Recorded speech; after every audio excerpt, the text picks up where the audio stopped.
everybody, and welcome to a Wednesday afternoon here on Kobold Press. I'm your littlest red dot, and I am joined by the very incredible and amazing B. Dave Walters up above, not just because he's an awesome human, but because he's actually putting some stuff in this pretty incredible Tome of Beasts Kickstarter we got happening right now. So, you know why we're here, you know what we're all about, but if you are new to the channel, thanks for joining us. Hit the follow button, and we'll get you all filled in.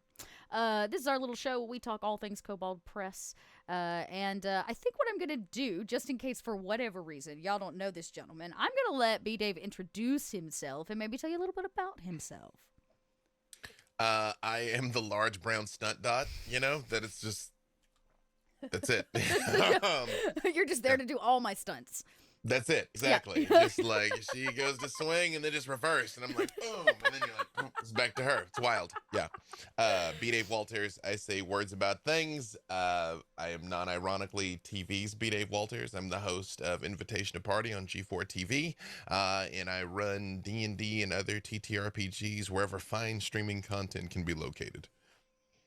Wow, nice and succinct. It's like you would do this or something. A couple of times, yeah. A few times. Well, I know that I'm clearly, Chad is hyped, not the only person who's excited to welcome you. And I know all the kobolds over in the Warrens are so thrilled that you joined us for this project.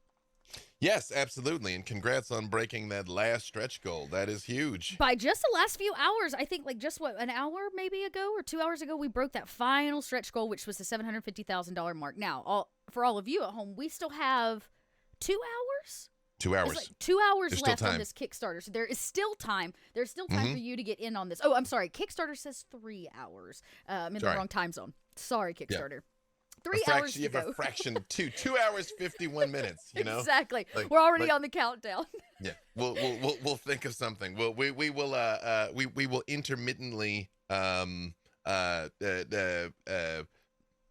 the book and kiss the inside cover of every 500th book. You don't know. Not all of them. That's a recipe for chapped lips. But you know what I mean. But you might get one. You don't know. Yeah, you never know. Is it Dot's lipstick or mine? I don't know. That could be anybody. Good question. Yeah. It might depend on the color. You know, I have a bit of extreme taste. Exactly. But either way, the only way to know is to get your copy now, before the Kickstarter's over. And you know, if you back at a certain level, we'll give you custom kobold chapstick for 100%. All of those chapped lips. Yeah. Yeah, exactly. I mean, book kissing is a serious sport. I'm here to tell you, everything has its price. Okay. Yeah. Mm-hmm. Well, speaking of price, this book, you guys can get in on it at a pretty easy, low rate. And what is really cool is at the very bottom, even if you just come in at the bottom tier, you can submit a beast for this book. We are going to be selecting, I know, isn't that cool? We're taking custom submissions from all of you. I believe information goes up here in the next couple days around your template and your word count, like what all that looks like for submission. It's an anonymous submission. It's anonymously judged. We select our favorites, and we pay you. Ooh, man, I wish I got to submit a monster to this book and get paid for it. Oh, sad day. I can't imagine why you're here then. I did. Speaking of, and that's right, we have a bunch of guest designers on board. We've managed to interview a few of them. If you haven't checked out the interview we did with Luke Gygax, that one's up on YouTube. That was really, really fun. He talked a lot about designing the monster with his daughter, which I thought was kind of unique, a little collaborative effort. But if you are already a backer, you can get a sneak preview of what we're about to talk about over on the Kickstarter, where some sneak preview of the creature was released alongside the one that Danny Quanch did. So 2 very, very exciting monsters coming to this book. Now, speaking of monsters, let's talk about this monster. So, I know what it is, but why don't you tell everybody at home what your little creative mind cooked up? It is a scintillating ooze. It is an apex predator ooze. I love the fact that I'm like, it's scintillating and so colorful, and the art we posted was a black and white. The good news is the finished art is colorful. So there it is on the screen for everybody. Imagine, visualize. It's like Dot if Dot were a giant killer ooze. Y'all, a Dot ooze? Are you even ready? There it is. There it is. I mean, look at how green that cup is right there. Yeah. Like, you can turn on your green screen right now and disappear. It's true. You can green screen anything you want onto this cup. Look. There you go. Backers, Kickstarter backers will provide. There it is. That was for you, that if you support the Kickstarter now, you can have you can Photoshop Dot drinking out of the skull of her enemies. It's there you true. go. Anything you want on this green screen. Right. It's my gift to you. I mean, don't make it weird, internet. Don't make it weird. The internet always makes it weird. We're all I'm used friends to it here. at this point. Yeah, that's right. Right. Maybe just I'll drink the void. It's true. Right? Yeah. I'll drink out of your cat's face. Void. Yeah. I mean, normally I just stare into it. I never thought about drinking from it. You know, sometimes you got to consume the void. And that's why you need the chapstick. No, it makes sense now that you get parched in the consumption of the void. Yeah, I did this monster because I actually like oozes and jellies and things like that, and as an enemy they drop off fairly early. Like they're like jellies are a scourge of like the first month of your adventuring life, where you're like, oh no, it's gonna get me, and then after that you're kind of like, oh fireball, no, I'm a good. narrow hallway. There's Exactly. definitely an ooze gonna drop from the ceiling. Yeah. Right, exactly. I mean, like, you walk through the gelatinous cube on purpose. It becomes like those pools where you go and you let the fish eat all your dry skin off of you type thing. You're like, come on, I need an exfoliating gelatinous cube. It's an adventurer's spa, really. Yeah, exactly. You're like, I'm here to relax. Just burn all the stress and dry skin away. So I wanted something that would be a challenge for higher level characters and more of a menace. It is not insignificantly inspired by Venom, because I grew up, reading about the Venom symbiote and stuff like that. So, that we can do whatever we want, or more accurately, we can do whatever we want.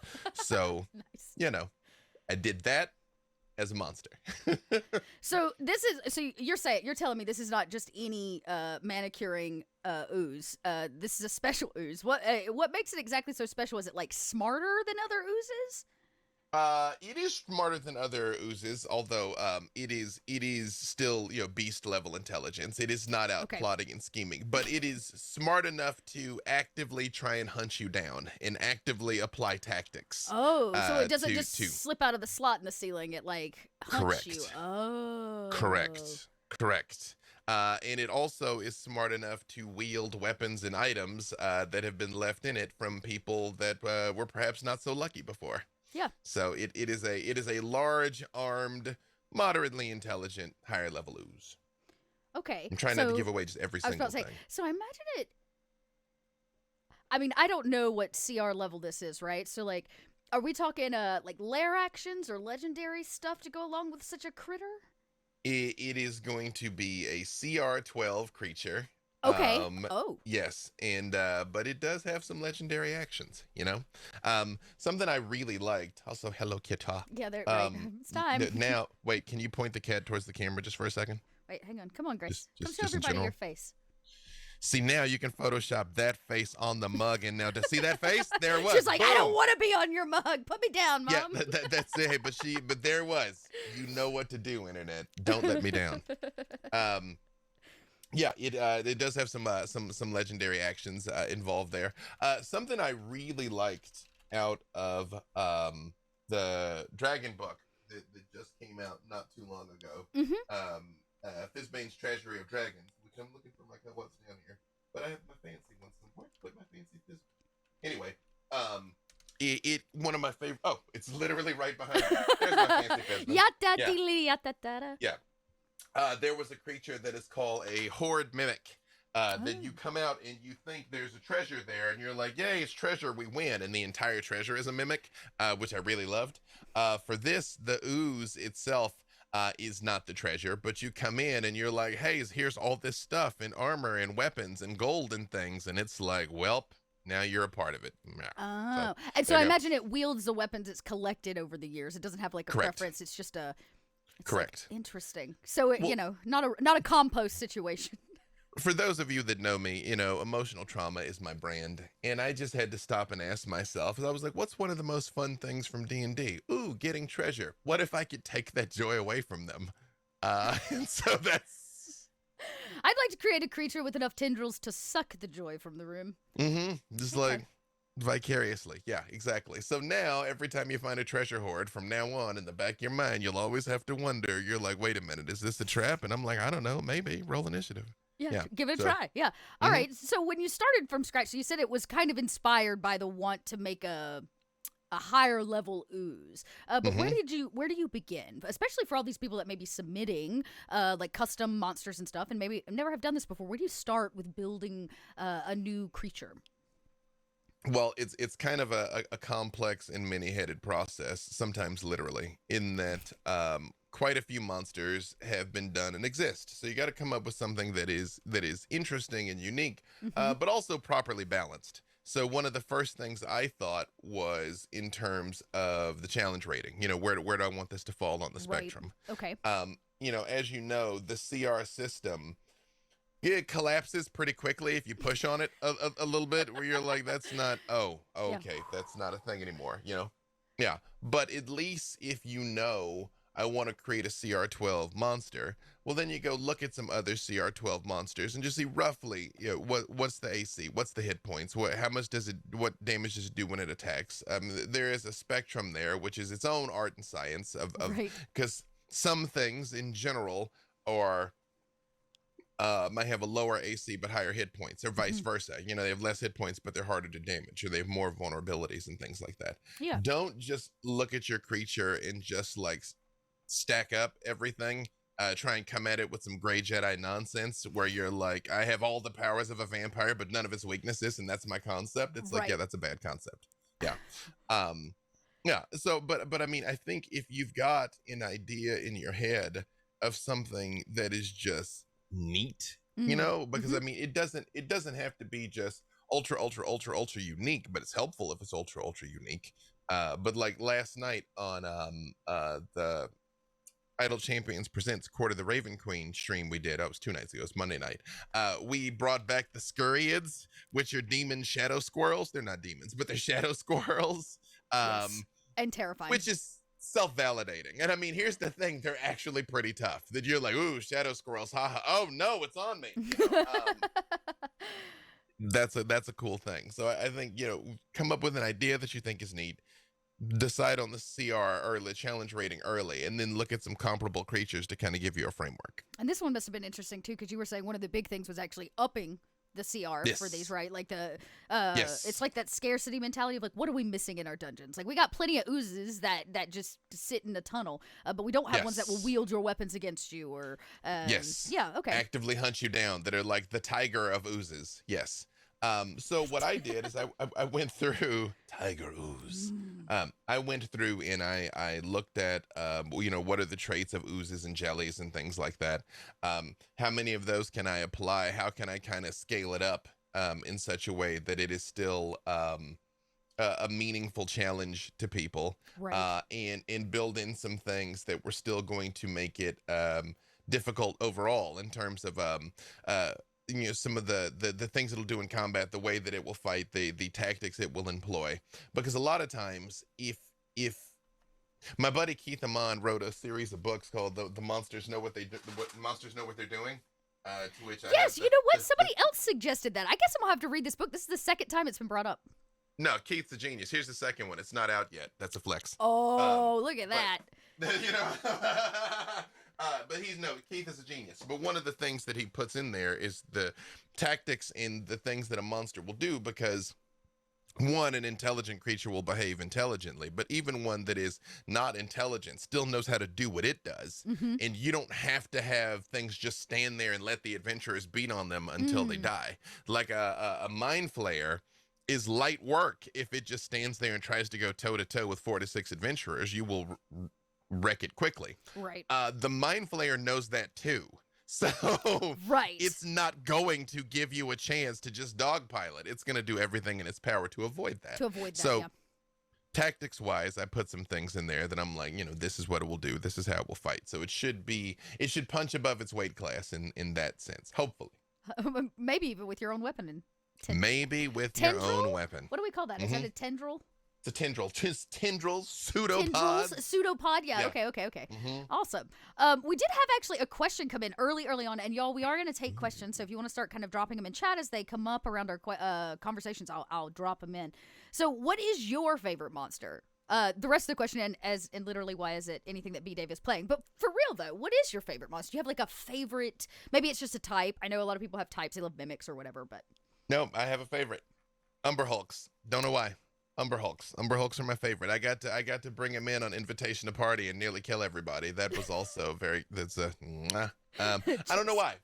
From my earliest days playing second edition, and I've been playing this game longer than most of you've been alive, and it's they've always had a special place in my heart. If you're not familiar with them, they're these they're humanoid, just kind of hulking like beetle people. They're about 7 foot tall. They got these big mandibles. They have eyes that cause confusion. They have madness eyes, and like these big old arms and like big old claws, and they're just great. interesting. Okay, Mm-hmm. now I'm gonna add a second layer to this question. What is Mhm. maybe a favorite monster you've created? Because I know you've had to make some serious monsters across all the writing you do. True. My favorite monsters are actually not D&D monsters. It's the Hapalock, the adversaries Oh. I created for Into the Motherlands. Because they're my love letter to the Borg, the Daleks, every hive mind expansionist Right. species that has ever existed, that are just terrible. No, that's it's my love letter to them. Yeah. Now is it because you love hive minds? Did we just find out your deep dark secret that you're actually a part of one? I mean, first of all, it's not a secret; it's an opportunity. That's the first thing. And you know, there's still room for you, Dot. You know, you don't have to be left behind in the new order. I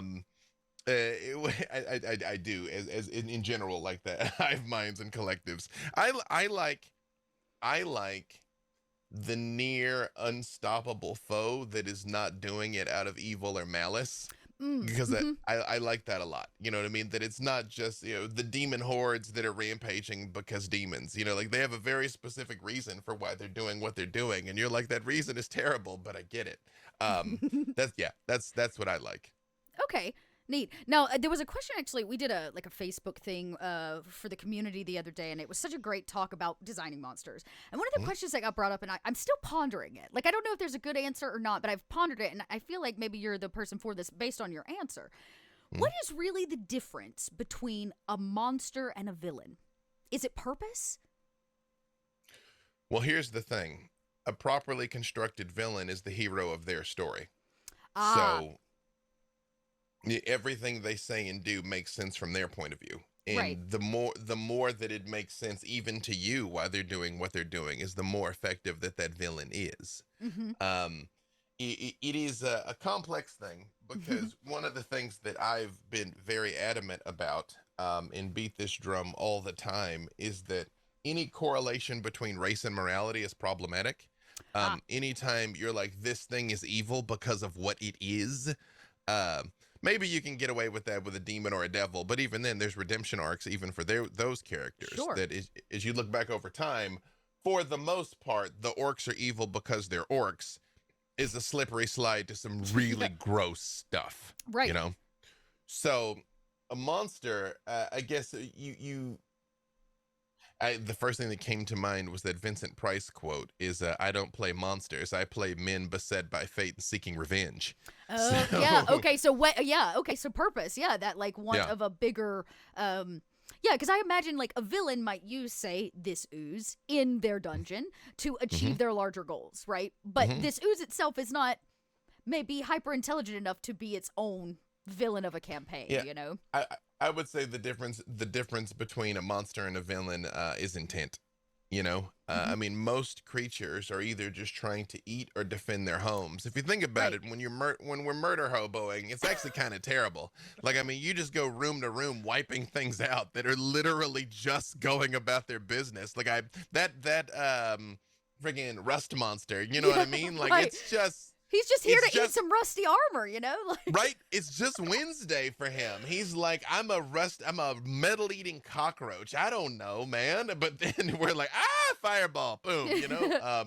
So, I mean, sometimes you got to ask yourself, are we the baddies? Are we the bad? You know? And you know what? Alexander brings up a good point. You know, there is a difference between maybe a monster and a creature, too. Like, a monster has a certain level of sentience, may actually align a certain way. Creatures are just trying to do their thing. Yep. That's where, beasts come in also. I mean, Yeah. again, but a thing can be incredibly dangerous um with no hostility in its heart. Again, the Yeah. tiger that's going to eat you is not doing it from a place of anger. Like, it's not personal. It's Right. just you're very juicy and You're don't run as tasty. fast as a gazelle. Yeah, right. You're easy prey. Yeah, Exactly. there's a game, or there's a comic series that I love called Rickety Stitch. It's adorable and kind of cute, but it takes place in this land where you follow a skeleton, like an undead skeleton who's a bard, and his best friend, which is an ooze.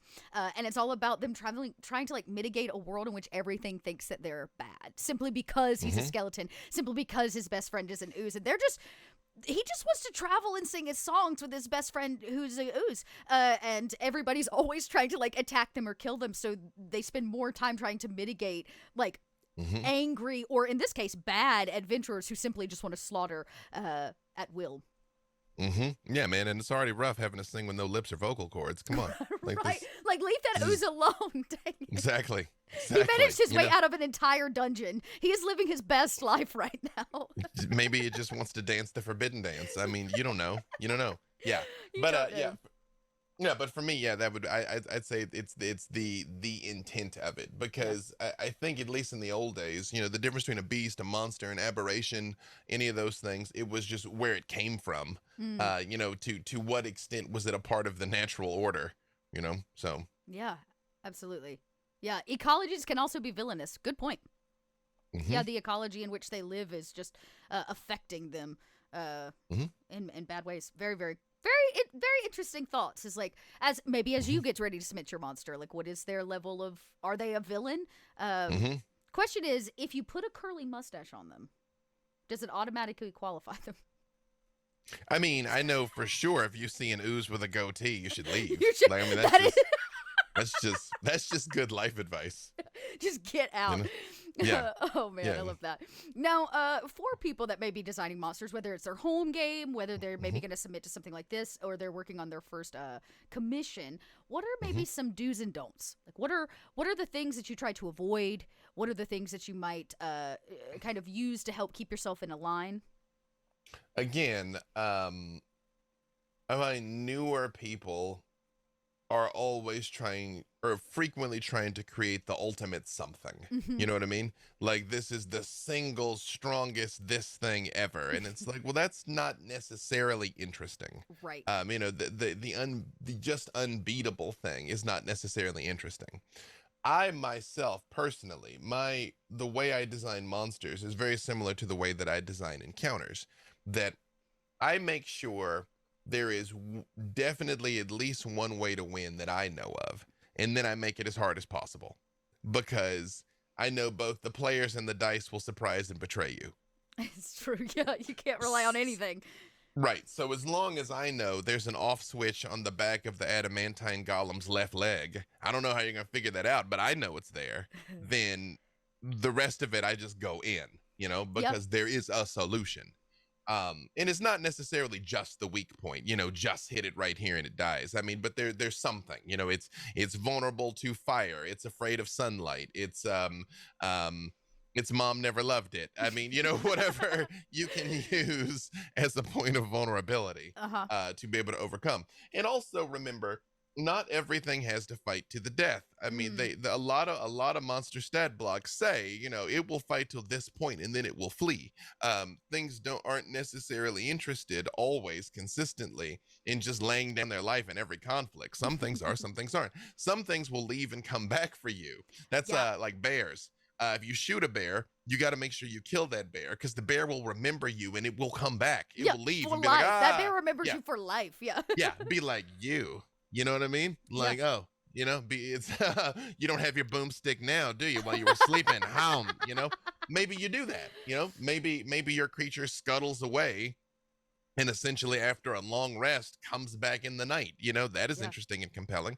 You ever saw a movie called The Ghost in the Darkness in the 90s, No. with Val Kilmer, with a killer lion? I don't know how well it's aged, but the story is true. It really happened, in Africa. You want to know how to make something that is normal absolutely terrible? Watch The Ghost in the Darkness. Yep. Yeah.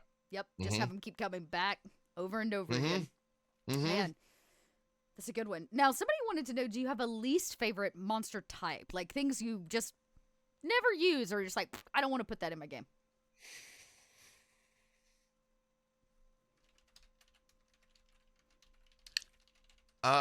Ooh.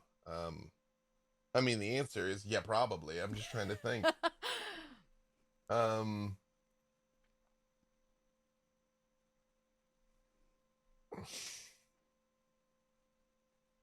I mean, I was gonna say I tend not to do a lot of silly things, but that's not necessarily true. Don't Um, lie to us now. hold on. Yeah, this is we're amongst friends here. Hang on. Let me look at different monster types here.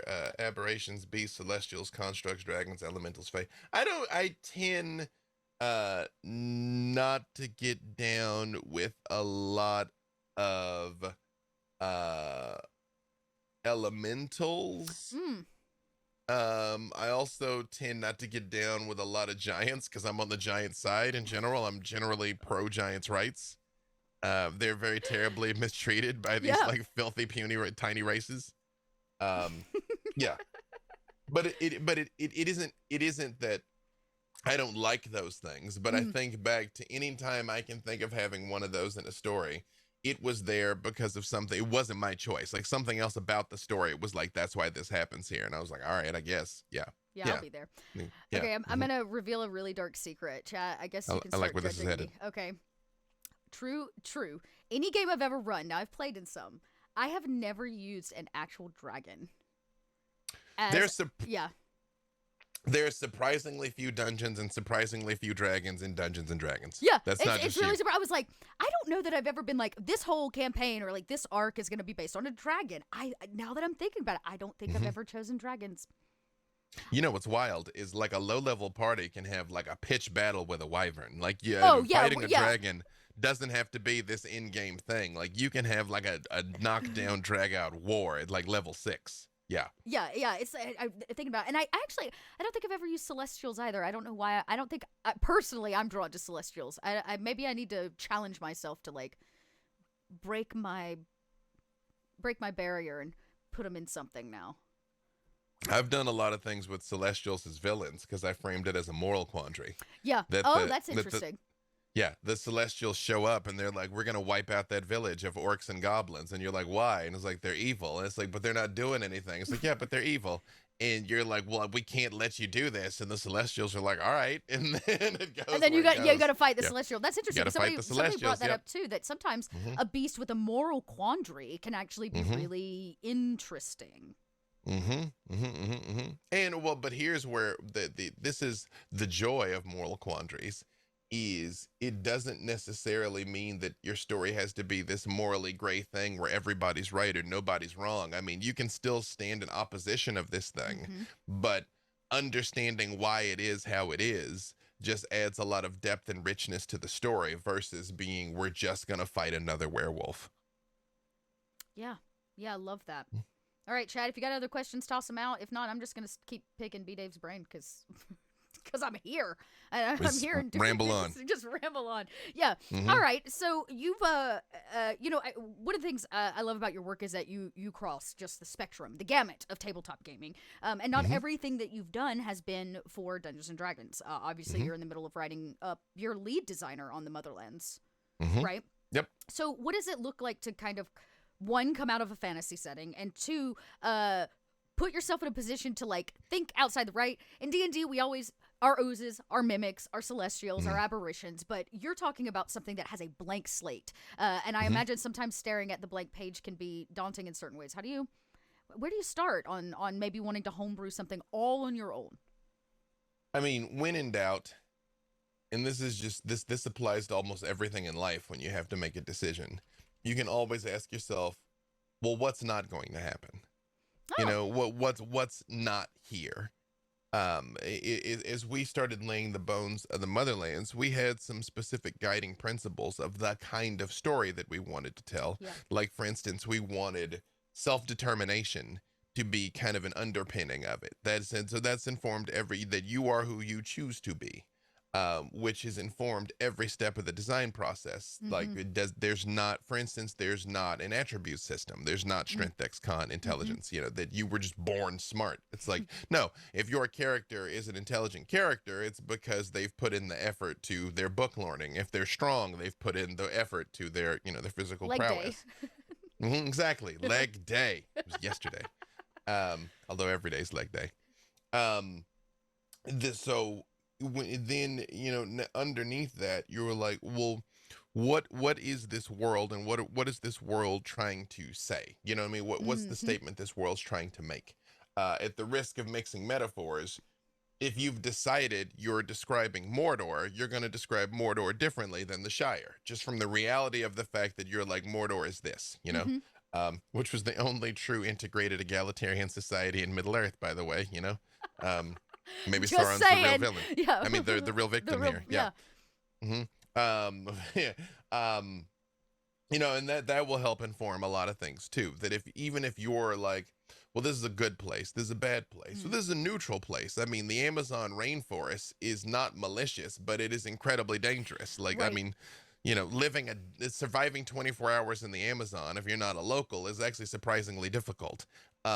Is that the kind of way it is, or is it sort of the plains of Kansas where the perils might be fewer and farther in between, where it's like there might be 4 or 5 rattlesnakes in a square mile versus 4 or 5 jaguars in a square mile that are also aware of the fact that you're within that square mile, and all the plants and the poisonous and frogs all the plants and the insects, and the frogs and the bugs and the snakes and the illnesses and diseases, and right. It's like it's a cradle of life, and it doesn't want you there because we're small and weak, and again, not covered in fur or claws.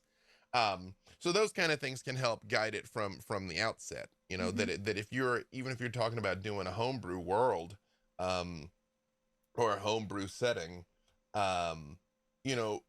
roughly, what is it? I mean, is it Ravenloft, where Ravenloft is a terrible place? Everything in it is terrible, and that informs it. Is it Dark Sun, where everything is like hardcore and intense? Is it, you know what I mean? Because once you have that conceptually, right, it will start to inform the rest of it. Yeah. Love that. So somebody would like to know, what are some suggestions you have? Balancing a monster can be really, really hard, regardless of what setting you're playing in, regardless of what system you're using. Balancing a monster so that it is a challenge for your players, but not too beatable, right? And then it's not too OP. So what does balance look like, at least when you're designing? Yeah, that is difficult. I found, believe it or not, most of the times I tried to go easy is when a thing gets run over. Oh. Because you can still make a difficult creature that the dungeon master then can decide to what extent it is going to unleash all of its power. For instance, you can have monsters that have phases, where it's like past a certain point, this happens, you can have monsters where, they if you attack it with a certain kind of attack, if you hit it with lightning, it will do this thing that is detrimental, but only if it gets hit by lightning. I think, again, as long as you can look at other stat blocks and they're roughly comparable. If your CR12 monster has 50 hit points and the other CR12 monsters have 200, you've probably gone a little light. Unless for some reason you're like, it can only be damaged by magic missile or something, that you like this very specific set of circumstances. But by the same token, if your CR12 monster has 1,000 hit points and everybody else has 200, it's probably too much, again, unless it's got vulnerability to absolutely everything in an armor class of 4, and it's just a shootout with it, which I guess is valid. Might be like, but why? But that would be a valid life choice. That sort of thing. Just as long as the damage it's doing is comparable with other monsters. If the amount of damage it can sustain is comparable, and by comparable, it still can be like plus or minus 30%, I guess. Plus or minus 20%. But as long as it's kind of in a range, then you're probably gonna do all right. Worst case, you do a test battle. Get some people together. You completely outside of context, that you're like, all right, here's the Manticore, which is a very nonsensical creature if you think about it. In fight and see. Yeah, give it a try. Somebody once told me, I thought it was very interesting. It was actually a statistic, and I love numbers. Numbers don't lie, y'all. Mm-hmm. And the statistic is, in an average combat, everybody's only going to get 3 rounds, like 3 turns, on average, unless for some reason this is like an epic climactic battle, right? So if that's the case, and your monster is only actually going to probably get 3 to 4 rounds before it is slaughtered by your players, what is the most important thing for it to do? So instead of loading it up with a bunch of stuff, right, which can be very OP, when you focus and you tailor it down and you have some very specific things, it makes it, 1, easier for the GMs playing it, and 2, the assurance that the cool thing it does actually gets to be seen and not lost before, the players slaughter your your dragon. So another great question, though.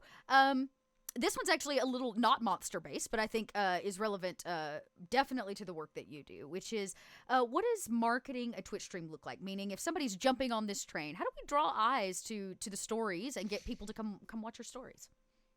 I know this is going to come as a complete and total shock to you, Dot. It's actually really difficult. What? I know. Yeah. It is difficult. It is subjective. It is difficult to categorize, because I have done this at every single level. I've done it from the smallest possible level to the highest possible level, and the problem and the challenges are exactly the same. Yep. Everybody's trying to answer the same question. Here's what I can tell you that you need at a minimum, though. This medium works when you feel like, or works best when you feel like you are also at the table playing the game with your friends. The extent to which you are doing that, you are succeeding. The extent to which you are not doing that, you are not succeeding. So is your game, is your table, is what you're putting on something people would even want to be at? That's the first thing you got to ask yourself. And it's a hard question. You got to be honest with yourself. Because although I'm the first person to always be like, do it, get your friends together, turn on a camera, tell some stories, do it.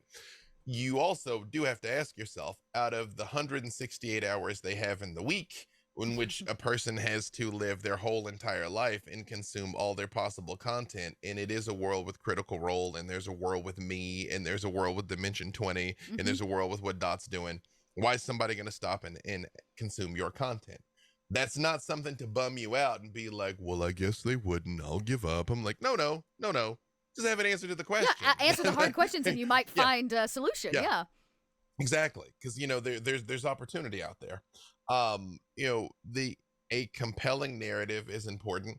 Compelling characters is important. Production quality is important, but not as important as you think. The most important thing is the microphone, by a wide margin, because most people mom watch this. They have it on in the background and are listening to it. They're very rarely stopping and looking at the screen, though they'll only look at the screen when something interesting happens. Second to that, a nice, at least get like a 4K webcam, like a Logitech or something. It's like $180. Like a Blue Yeti microphone and a Logitech webcam will take you quite a ways. Yep, it's where I started. That's the starter kit. Quite a ways, yeah. Like all of this costs much more than that, but that'll get you there. And then if you are the person that is telling the story, your job as storyteller is to elicit an emotional reaction. That's what you're there to do. As long as people are nodding their head yes, or shaking their head no, or they're laughing, or they're crying, or they're terrified or angry, as long as they're feeling something, you are succeeding. Your only enemy is meh. Your only enemy is if they're, yes. And feel free to ban phones at the table, for the record. So as long as your players are engaged and having a good time, that will radiate out and your audience will be engaged and have a good time. In from there, you shouldn't look down on those first people that start watching, because you might only have 10, 20, 50 people watching, but those people become your evangelists. Those are the ones who help spread the word and help you grow and become the OGs. So, yeah. Absolutely. I think this was at PAX. I was having a conversation with somebody, because I've been doing this whole Twitch streaming thing for a while, but I moved full time to the gaming industry after being 10 years in nonprofit. mostly performance spaces and the works. And I always tell people, because theaters used to be like, well, how do I sell tickets like X, Y, and Z? And I'm like, look, we're not Broadway, right? Like the streams, like our Critical Roles, they are Broadway. Their tickets sell. They could turn cartwheels on stage, in jumpsuits, and people would show up to see it. Right? Which is the anomaly. The rest of us are like our homegrown theaters, our nonprofit theaters, our small ones in our towns, who are looking to our localized audience, right? Which are those diehards that show up, right? And then they're going to tell their friend, ideally, or their mom or their boyfriend or partner to come and see the show with them. And that's really driven by the internal grouping of people, their audience, right? Their connected network. And so I think sometimes we tend to compare ourselves to the anomaly, which is detrimental across the board. Yep. So don't do that, and recognize that as long as you're out there putting it out there, if you're wanting more people to show up, reach the lowest hanging fruit. I think that's absolutely. Those diehards in chat, and then tell them to go grab a friend for next week and bring that friend with them. And be clear on who you're after. Yeah, absolutely. Who are you attempting to appeal to? And the answer is not everyone. The answer is never everyone, because attempting to appeal to everyone is the exact same as appealing to no one. I don't normally casually quote Bible verses in conversation, but one of my favorite is, "You are lukewarm, neither hot nor cold, and I spit you out." You know? Yeah. You trying to come right down the middle. No one cares. Right. Yeah. Yeah, and listen, I mean, we've all watched really bad things. I mean, B and C rated movies have their own audience because people love how horrendous they are. So I think that's actually really funny. Be really, really great, and if you're really, really horrible, own it, right? Yeah. And find a niche in that. But yeah, don't be lukewarm. I love that. Yep. Someone will love your terrible thing. That is true. And just understand that it takes time. I think the biggest misconception people have about Critical Role is, well, one, they came up during a confluence of forces and circumstances that will never repeat. Ever. Correct. Yep. But they've also been doing this for 10 years. They've been streaming for 6. They were a home game for years before that. It's not like this just fell out of the sky for them. And quite frankly, if that show were to start over again today, those people, those characters, campaign 1 start today with the landscape of the streaming industry it is now, CR would not be CR. Correct. So don't beat yourself up about that. Yep. You know? Yeah, absolutely. Sometimes the circumstances are exactly like they're supposed to be for a variety of reasons. And God bless them. Yeah. Yeah, right. And now, there's more opportunity than ever too. I think there's a desperate want to have people show up live. But as you said, we're all busy people, and we're trying to mitigate, a panini situation where our whole lives have shifted. So find ways of getting content to people. Maybe not live, because I know I can't tell you the last time all of my favorite TV shows I watched the day it dropped on cable. Yeah, the appointment viewing has kind of gone the way of the dodo. I mean, live is great, but I mean, most people consume this content via VOD now. Yeah.